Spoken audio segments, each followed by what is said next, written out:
Everyone, in this video I'm going to discuss about a new programming language, that is Java. Okay.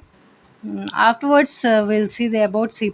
Okay, someone asked to start Java, some student. So coming to the basic concepts of object oriented programming, we are having the first one as object. Actually, this is generally we will see some objects in our daily life, right?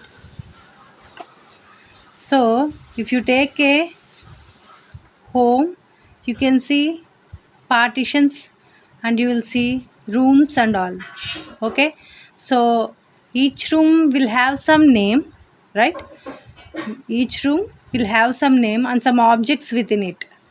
According to the type of room, the objects within that room are will be placed.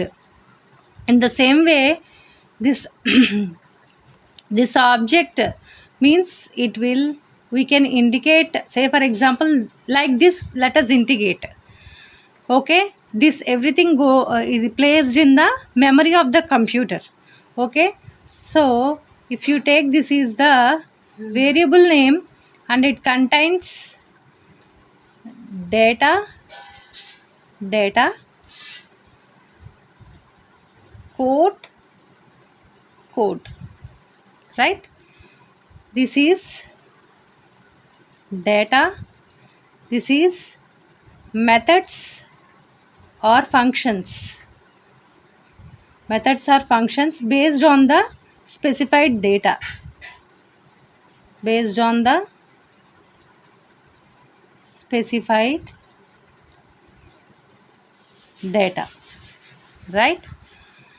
So based on the specified data, like this, you will have so many objects within the memory while you are using the Java programming language and all, right? So these objects, object 1, object 2, object 3, and so on, right? These objects, every object will have data and methods. Okay, so they communicate with each other. How we people to come, how we people are communicating? We need some communication, right? For every people, between two people, there will be some communication. The same way here also, objects will communicate with each other, will communicate with each other for the processing of specified data within the objects.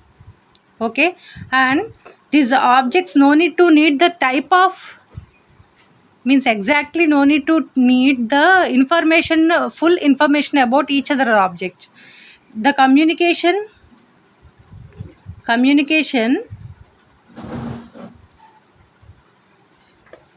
for the communication, it is necessary to know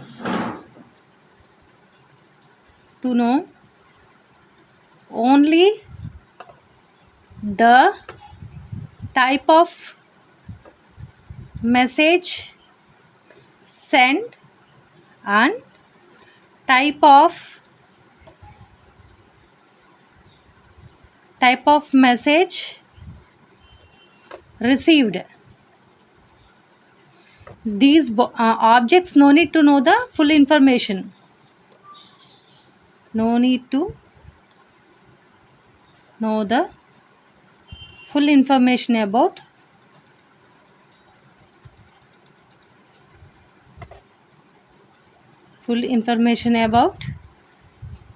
each object's data and code, right? So actually these objects are nothing but variables, or a type, or can be considered as a variable. And the data type,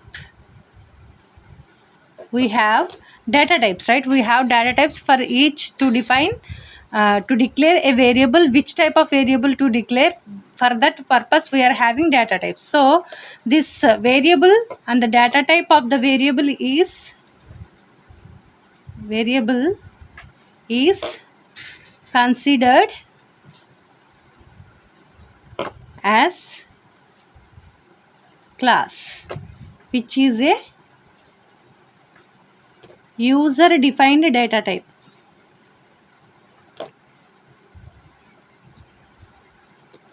Understood? Object. And second one comes to the second one of object oriented programming. Second basic concept of object oriented programming is class. Understood?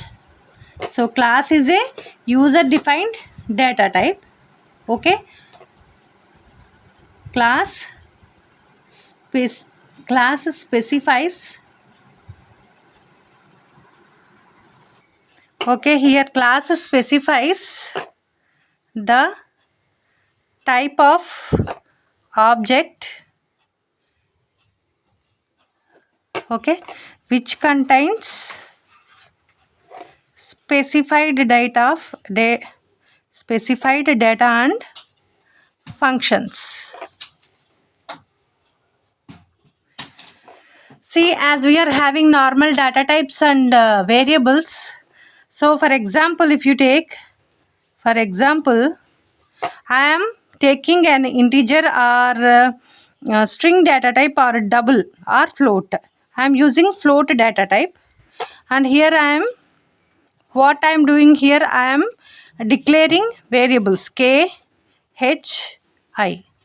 That means k is of float type, h is of float type, again I is of float type, right? So these variables are of float type. So like this,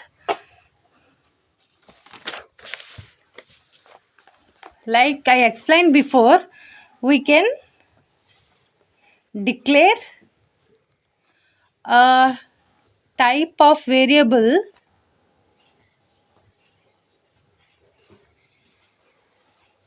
a type of variable, sorry, we can declare many variables of type of the specified data type. And so the objects here are variables of data type class, so that we can declare any number of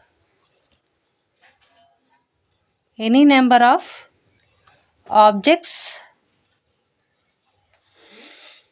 for the specified class.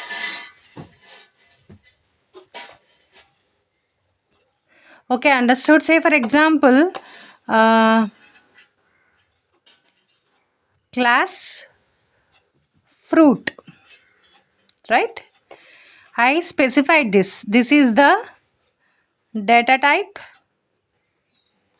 and this is the class name, that is variable. Okay, here we can specify like this: fruit, fruit, mango. No, this is not the variable, it's a class name. So fruit, mango, this is the class name, and this one is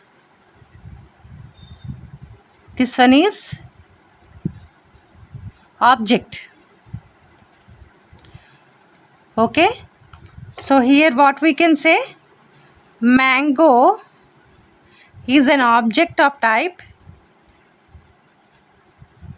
of type fruit.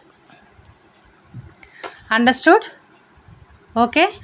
So till here we have seen object and class. So here what we can observe, an object is collection of data and methods, right? Object is collection of related data and code. So we can say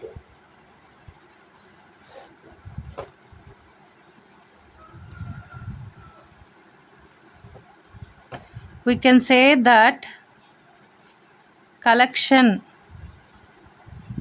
of data and code into a single unit is called as data encapsulation. Right? Coming to data encapsulation, see some I'm giving a generalized means a real life example, that is, if you see some capsules, right? Capsules like this they will be, right? Here partition will be there. Here some type of small particles will be there, right? Both are separated by this, right? So here they combined but separated according to the type. This is called a capsule, right? In the same way, here object is the total surrounding place if you take, and whatever the particles you are having in the capsules are, one can be said as data and one can be said as code based on the data. Okay, that's why the concept of a class and an object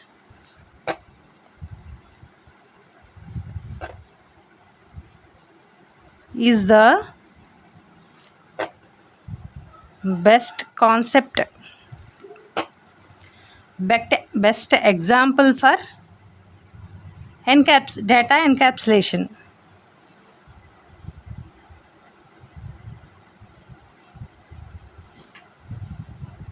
Okay, in this video we have seen till three main basic concepts of object oriented programming. What are they? First one is object, second one class, third one is data encapsulation. In the remaining topics, let us see in the next video. Okay, if you have any doubts, specify that in the comment section.